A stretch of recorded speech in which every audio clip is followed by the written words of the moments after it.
Okay guys, today is August the 16th, 2022, and we wanted to tell you a little bit about the Laguna Tools IQ CNC machine. We've got one here at the farm. It's at least 5 years old. I'm not sure it might be more than that. Yeah, the machine's about 5 years old, and to my knowledge we haven't had any problem with it. No problems with it. Yeah, it runs great. We haven't had to change any parts. We did have to replace that one time. The controller. Yeah, but I think it got dropped. As far as the parts on the machine go itself, the hardware, it's been great. I would give it a A+ rating for its toughness. You know, I'm really impressed with how well it's held up. We did have to replace the controller a couple of years ago. It wasn't cheap. Yeah, several $100s, wasn't it? Several. Yeah. Anyway, it's called the IQ CNC. It's a 3-axis CNC router with a liquid-cooled router motor on it. You just cool it with a line going into a bucket of room temperature water. We've also got the dust collection system, which also comes from Laguna Tools. I'm going to go ahead and home our machine here. It's like I said, 3-axis machine. It's got a 2-foot by 3-foot deck on it. So your workpiece can be up to 2 feet wide and actually a little bit longer than 3 feet if you need it to be, because as you see, the base deck extends out a little bit beyond the work surface area. 3-axis means that it's got an X, Y, and Z axis. It will move up, down, side to side, and back and forth. Although you do have 4- and 5-axis machines where this head will actually turn and go around and underneath the workpiece. This one doesn't do that. I'd say this is a great machine for anyone who's looking to you know, make hobby stuff. Anyone who's wanting to produce certain parts. You know, it's got a lot of versatility.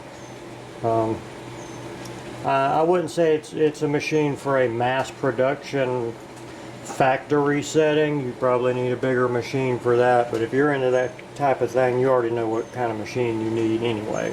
And I'll tell you this too, we have definitely way more than made back the price of this machine. Absolutely. We've, as Dad said, we've just in the years we've had it, we have, without even trying very hard, have made back in sales what we spent on the machine, and we haven't been trying that hard to do it. It's just been an off and on thing. So, do you remember what the price of the machine was when you bought it? $5,000. So around $5,000. And yeah, I would say this is a great machine for your needs, and you can make money with it. Laguna Tools IQ 3-axis CNC router.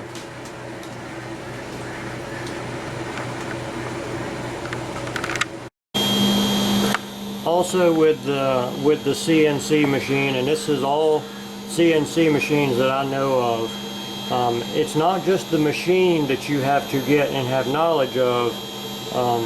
You also are going to need a laptop or some sort of computer, and you're going to need some 3D design program, and then you're also going to have to learn how to use that, because this machine works off of computer generated vectors that you plug into the machine via a USB drive in the controller. And I don't remember the names of the programs we use right now, but Vectrix, isn't it? Yeah, Vectric is the name of the main program that we use. Vectric, and you can download that for a fee. and it's easy to find online, and it comes with some tutorials about how to run the program. It's very important if you're going to do any kind of work at all with this machine. You're going to have a little bit of computer knowledge and take those tutorials on that programming.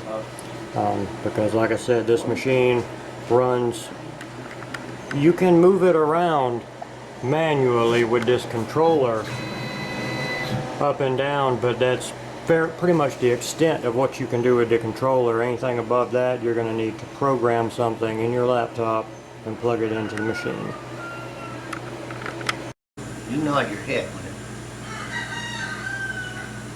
it. All right, here we are, John and I, in the shop near the Laguna CNC machine, and we'd like to talk about a subject that is near and dear to all of us, and that is the subject of fear, anxiety, and the things that cause you to be very unhappy.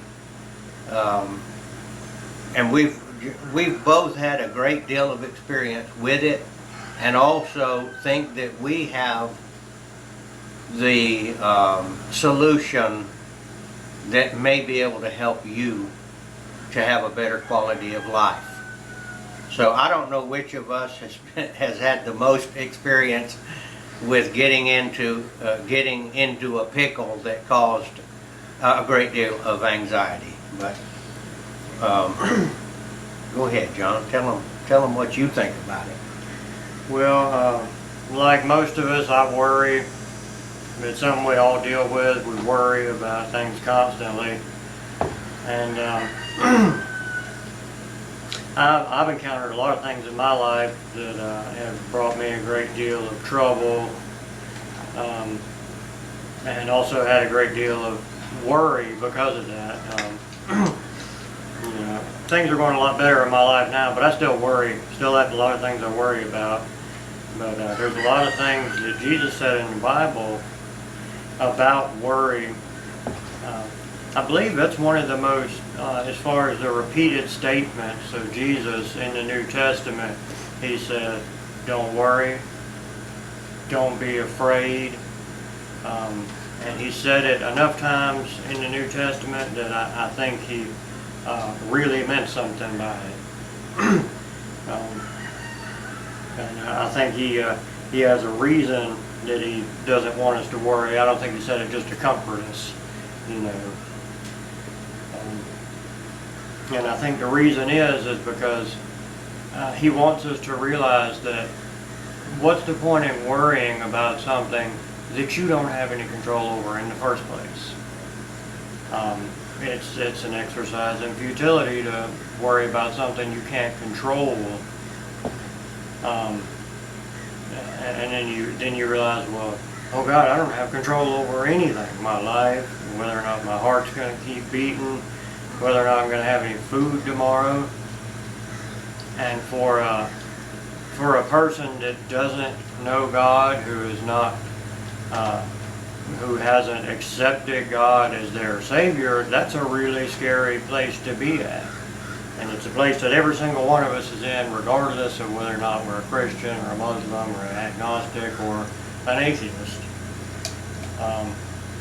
But for us, it's actually a good thing, because Jesus has told us, don't worry, you don't have control, and the reason you don't have to worry is because I am a good God and I love you, and I will take care of all your needs, take care of all the things. I'll give you food, clothing, I'll give you fulfillment in your life, and don't worry about it, because you can't make one hair on your head white or black. It's out of your control. Leave it up to me. So I guess that was a handoff to me. So how do we go about doing that? Now let's get practical about it. Okay, so you have trouble with worry. But I'm going to tell you this right now. Worry causes, has many side effects. One thing, it makes you unhappy. It keeps you from being productive. And it also, I believe, it's my belief that worry causes disease. And it makes the body sick as well as the mind. And I think a worry-free mind would put you in the best position to be a healthy person, live as long as you're going to live, and also you will exude confidence to other people that you're around. You know, like your children, your family, your friends, or whatever, your co-workers. If you show them that you're really chill all the time, then it has many benefits. And one of the things that Jesus said was, let not your heart be troubled. Okay, how do you do it though? Okay, that is the question. It's, you know, big talk, but how are you going to do it? So I'm going to hand it off now, and let's see what, if John has an idea about that. How do you do it? How do you keep from worrying? Yeah, how do you fix it? I think it's a choice to trust God is really all it boils down to.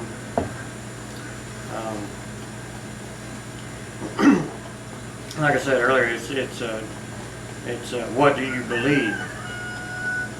Do you believe that you're in control of this world and yourself, or do you believe that there's a good God that's in control of it? And I think if you can grasp onto that and realize that there's someone stronger than you and better than you in every way that has your best interests at heart, and I don't think you have much need to worry at that point. Okay, well, I got something I want to show you that just came to my mind, so we'll be right back to you.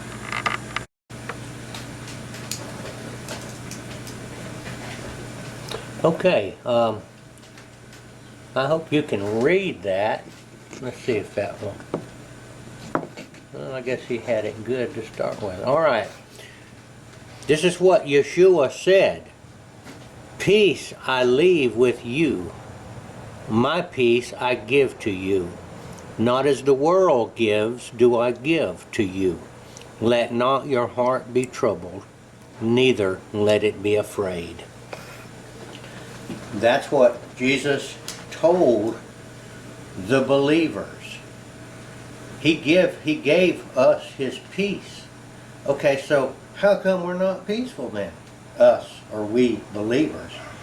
If he gave us his peace, well, how come we're walking around tearing our hair out? Okay, this is my answer to it that came to me. We have it. We just don't realize it. So if you have something, if somebody gives you something, and you don't know you have it, then you can't avail yourself of it. Okay, you know you've read that, the believers. I'll tell you a quick story from our family.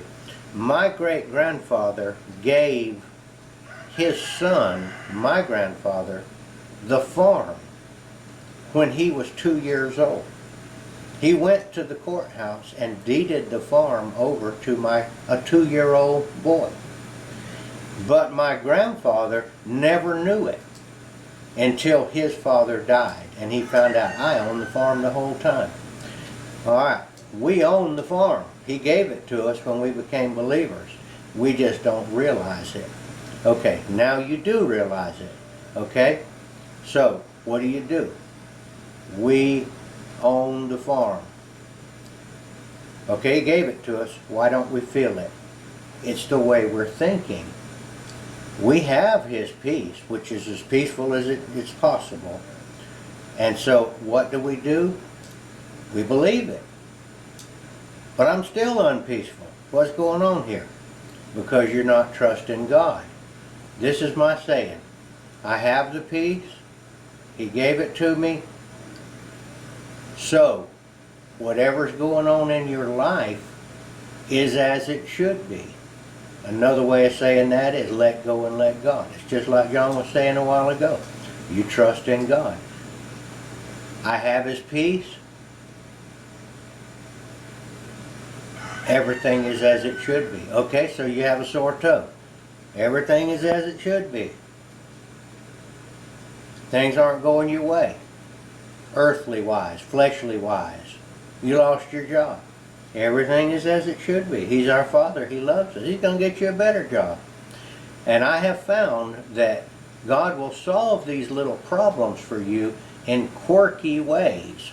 You almost can never figure out how He's going to do it. And I think He makes a game of it with me. I come up with some solution that's very satisfactory, but it's not what I would have even thought of.